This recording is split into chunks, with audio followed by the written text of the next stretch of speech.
2009 sa sinulog sa Cebu, 25th anniversary rin noon ng Order of St. Augustine, Province of Santo Niño de Cebu. Nagmisa ang nooy paring Agustinong si Father Robert Francis Prevost. God has created all of us, created with that dignity, the image and likeness of God.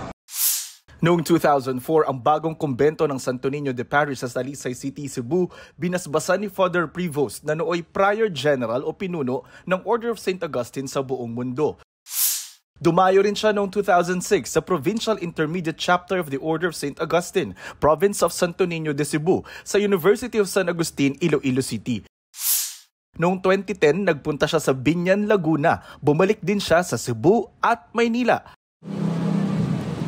Kabilang sa mga binalik-balikan niya ang San Agustin Church at Monastery Complex sa Intramuros, isa sa mga pinakaunang simbahang Katolika sa bansa.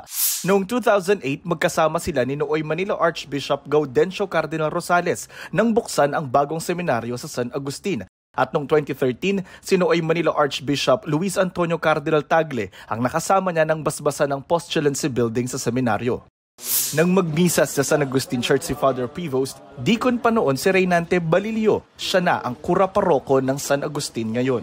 Napapaluha din po ako that time. Di ko akalain na nakatabi ko na pala yung magiging Pope natin ngayon. During that time, dahil po dikon pa lang po kami, sinasabi niya na just continue, na maging pari kayo, and then sundan lang yung tinatahak ni Cristo, magsilbi sa tao. Sa kapila ng seminaryo, nakadisplay ang kanyang ginamit na upuan at vestment. At ang litrato ng paring ngayon si Pope Leo XIV. Ramdam din sa kwento ng mga staff ng simbahan ang galak na minsang nakadaupang palad nila. Ang paring ngayon pinuno na ng simbahang Katolika. 2010, andito siya. Dumadaan lang dito. Tapos gumagano lang sa amin. Nakangiti. Mabait. Naiiyak ako, promise. Pumunta siya dito, Agustinian priest pa siya. Siya pa naging Pope. Sobrang proud. Et Spiritus Sancti. Jonathan Andal nagbabalita para sa GMA Integrated News.